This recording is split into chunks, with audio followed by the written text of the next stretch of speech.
Welcome back to Miss Lisa's YouTube channel. Today, where we talk about everything that I want to that has to do with science and math. Today, we're going to be talking about biology. This is a class for homeschoolers, but if you want to just learn more about this, then welcome, be a part. For the homeschoolers, we're going through this book, which is Glencoe Biology and Everyday Experience. I like it because the labs are stuff that it's easy for homeschoolers to get the equipment for. A lot of stuff, as there are certain things that's easier for school teachers to get because they can buy out of these catalogs, and but there are other things that are more useful, that are more easy, more labs that are easier for homeschoolers to do.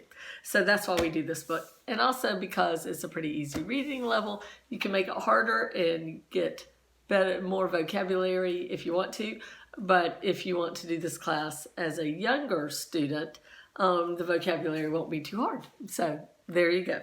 If you want to know more about that, go watch the introduction.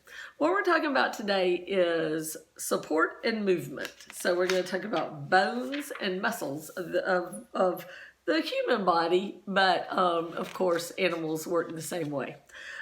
So support is your skeletal system. Your skeletal system has more uses than just support, but and we'll talk about those. So your skeletal system is made out of bones.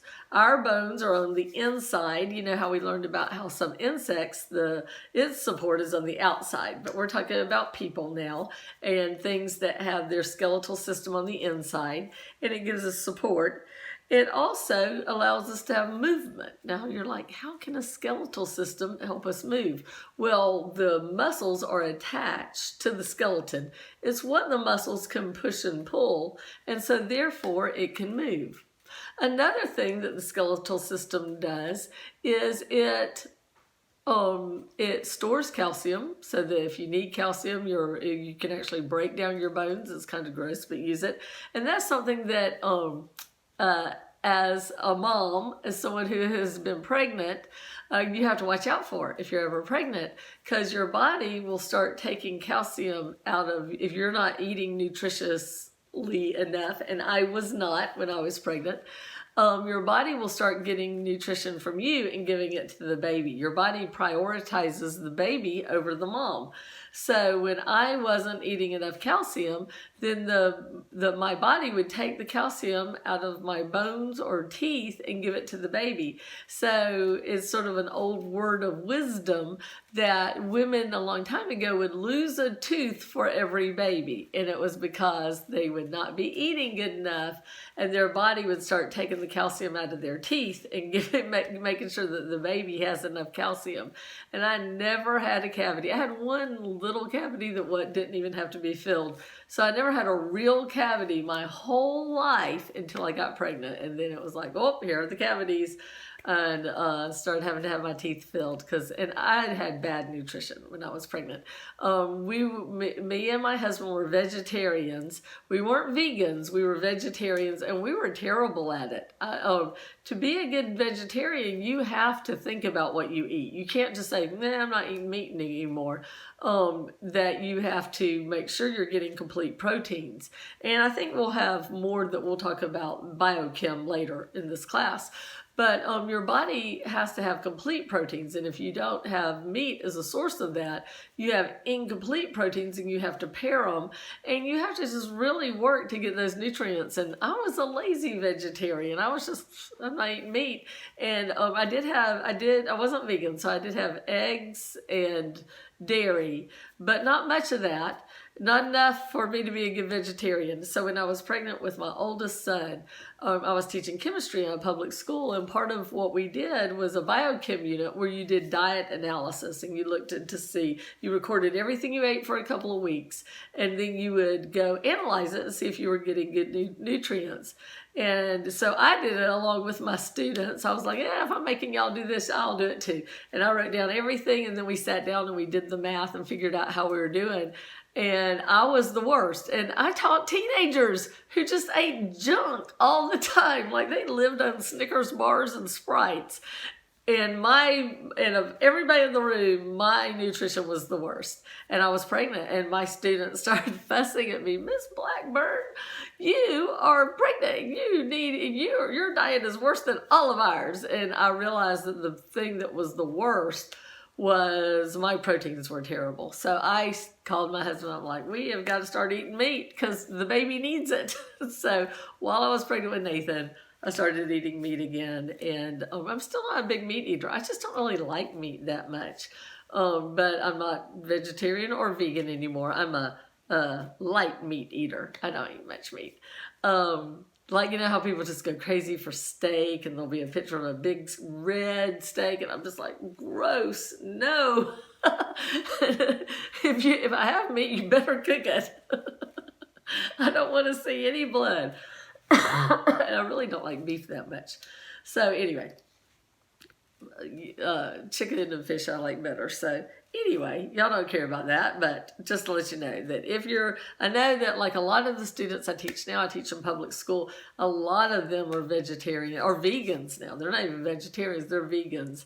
And for teenagers, you're still growing. You really need to be careful and make sure you're not bad like I was, that you're doing a good job getting all the nutrients you need if you're not going to eat meat. So just my little word of warning that I was a bad vegetarian. I was terrible at it. All right, so your skeleton system gives you a framework to your body, and your skeleton protects certain organs. Your skull protects your brain, your rib cage protects your lungs, your sternum protects your heart. So protection is an important role of it. Your bones actually make your blood cells. Blood cells are formed inside of bones, and then they pop out and into your bloodstream. I've done a lot of things. It took me a long time to figure out that I was supposed to be a teacher, that's who I am. And one of the things I did is I worked at a hospital in South Carolina, and I was in the lab, but we also assisted with certain operations where we assisted with the operations and carried the stuff to the lab. So one of the things that was my job is if someone was having a bone marrow biopsy, where they go and they take this giant needle and they shove it in your bone and they suck out the bone marrow to see if the people usually had cancer. It was usually a cancer thing. And my job was, I stood there next to the doctor and with the petri dish, and he would suck the stuff out and then he'd squirt it in the petri dish, and then I'd close it and take it off to the lab to look at it. But it was always bad because it hurt. But I remember one guy, I was assisting on his operation. I was like, I'm sorry you're having to go through this. And he said, I'm not. This is going to show I don't have cancer anymore. And I was like, oh, good attitude. Awesome. So that's one of the things it does is in your bone marrow, it makes blood. And where his was, it's your hip bones. Those flat bones in your hip, they actually make a lot of your blood. So it's those flat bones. A lot of them are ones that make blood. So, okay, so that's in your marrow. You store calcium, I already talked about that. Your muscles attached to it so you can move, I talked about that. Now on page 287, there's about 20 common bones. In your body, there's about 206 bones. And why I said about is it changes throughout your life. Little kids don't have as many bones as adults. As you grow, you get new bones. Like in your book, it shows wrist bones, that little kids don't have these wrist bones, but as you get older, you get bones in your wrist. So you end up with more. So depending on your age, you have around 206 bones.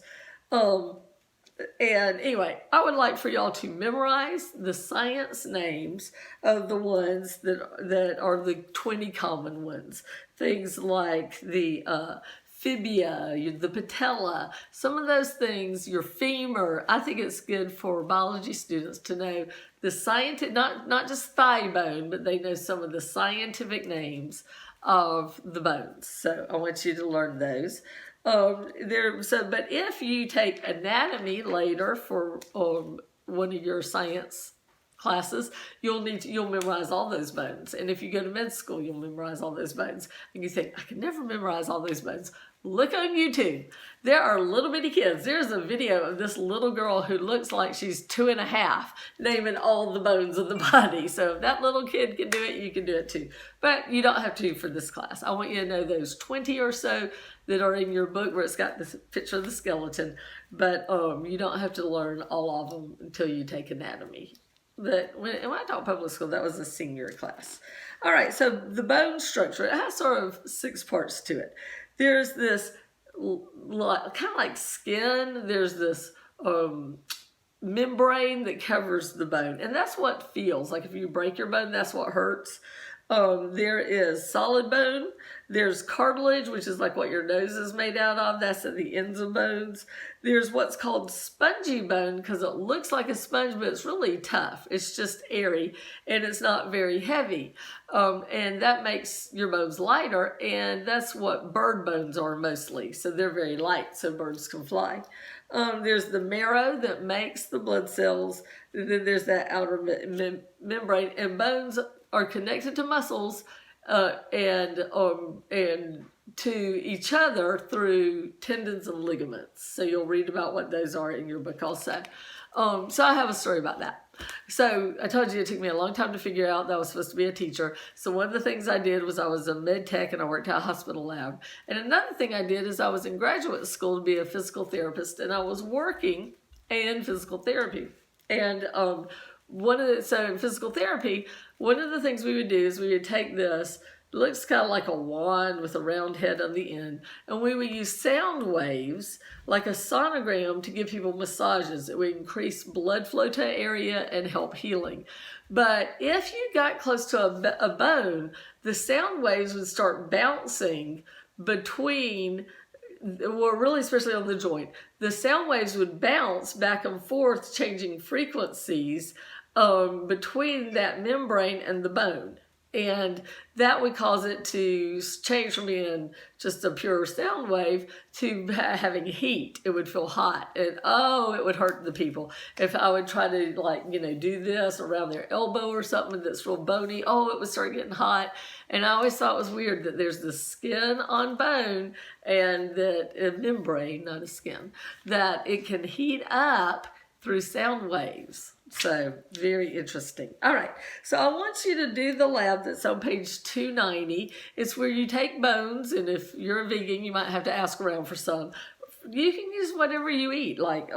It says to you can use cow, you can use pig, you can use chicken, you can use turkey, but you need a variety of bones, and then you're going to get its density and compare it. And how you get its density is you weigh it to get its mass, and then you push it down in water to get its volume, and density is mass divided by volume. So you can compare the density of these bones of these different animals and answer the question. It's a good little lab. You'll enjoy it. It's interesting. And if you don't have a way to measure grams, if you don't have a good scale, they're cheap. I got mine for $10 off of eBay, so you can buy one. And then you need to get a graduated cylinder or something that you can push the bone down into, or a graduated beaker, so you can see how much it goes up so you can get its volume. All right, so there's different kinds of joints. You can have a hinge that just goes back and forth one direction, like your elbow or your knee. You have ball and socket, like your shoulders and your hips, that can go in all different directions. And you also have joints that are called fused joints. They're ones where they don't move at all. You have bones in your head that fuse together as you get older. It's why babies have soft spots on the top of their head. You can watch their pulse beat on the top of their head. Always protect that soft spot because they don't have any skull there protecting their brains. But as you get older, your soft spot closes up. You can't poke your brain anymore. And there are lines where these bones fused, and they're joints, even though they don't move. They're still joints. They're fixed joints. All right, so muscles help us move. We have 3 kinds of muscles, and you can see those on page 294. There are skeletal muscles, and they're striped. They're put together in bundles. The muscle cells are bundled up. There are smooth muscles, and then there's cardiac muscles. And cardiac is your heart. And your heart is actually also striped muscles, but it's bound very tight, so it's a very tough muscle. And You know, with Thanksgiving, you can get the heart out of the turkey and feel of it. It's a very tough little thing, much tougher than, like, say, the liver, if you feel of that.